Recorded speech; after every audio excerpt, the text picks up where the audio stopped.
The city of Scottsdale is a special place because it has a great community of people. It is the golf, it's the tourism, it is the great weather, it is the nightlife. It's really an intermixing and an intermingling that makes it very unique, very vibrant, but at the same time presents us with some interesting challenges. We have 413 officers and about 262 civilian employees that police an area of 187 square miles. The effort here is a careful one because we are a resort and tourist community. We do not want to create an environment that looks too imposing. We want this environment to be fun and relaxed and at the same time safe. We manage and patrol such a live area like the downtown entertainment district in the city of Scottsdale by partnering with the community and local businesses and having our officers involved in the decisions and the solutions that go along with making it a safe city. Scottsdale PD has always been on the cutting edge in terms of technology, in terms of process improvement, in terms of programs that really originate here and then wind up going throughout the country. A program that we instituted a number of years ago, which is catching fire nationally, is our Know Your Limit campaign. And this is where we actually have officers on the street contacting the folks that are out there enjoying themselves while they're in uniform, so they know we're the police. And we talk to them about knowing just perhaps how much they've had to drink and if they're prepared to drive home or if they need to find another way home. I think it's super extreme DUI. The reason this is so important is we can lock up between 10 and 15 DUIs with the staff that we have out there, but we can contact close to 500 on the average and prevent them from getting behind the wheel of a car. And that's really our objective. At first, when we first started the program, we found that most people were kind of skeptical about dealing with the police. They didn't really want to take a portable breath test. They didn't want to talk to us because they thought that we were entrapping them.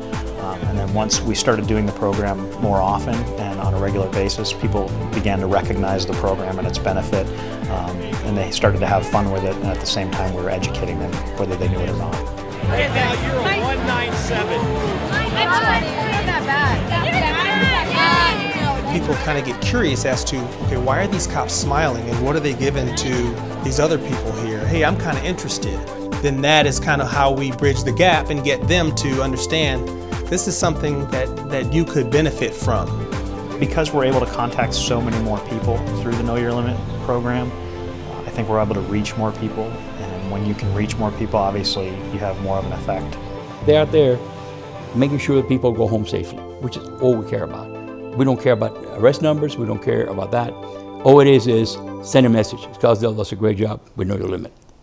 You can imagine that many people reveling in the street. There are some challenges. We're currently working on a public safety ordinance which will be in partnership with our business owners, but also it's going to hold our business owners accountable for making sure that their businesses are as safe as possibly can be. The Public Safety Plan Ordinance really, we believe, sets the standard for forging a relationship between police department staff and business staff in our entertainment district. And there are a number of components of that relationship. Right now what happens is that security staff is not often trained or trained well or in any consistent manner. And so the police department along with the fire department will provide mandatory training to all bar security staff. It's a 3-hour training course, 90 minutes of which is the police department, 90 minutes of which is the fire department. The second part of that is about verbal de-escalation and when we think they should be getting involved and when they shouldn't. But I think we would all agree that no ordinance, no law is really going to prevent acts of violence from occurring when you put 10 or 15,000 people together and then you add alcohol. So if you have what we're calling a public safety incident, if you have 2 or more in a week or 3 or more in a month, then you'll be required to hire off-duty police officers for a period of 3 months at your facility. If you have 1 public safety incident in which a deadly weapon or a dangerous instrument is used, you'll be required to hire off-duty police officers too for a period of 3 months so that we create a higher degree and a higher level of safety and that we work more collaboratively with your security staff.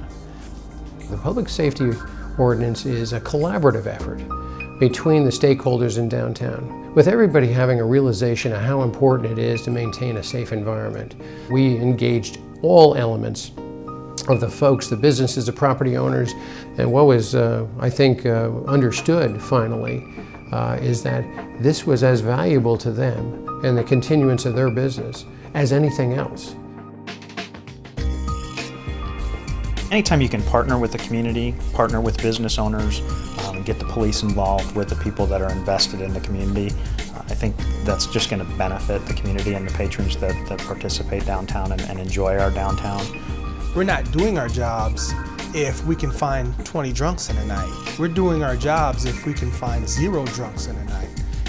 That means we're effective.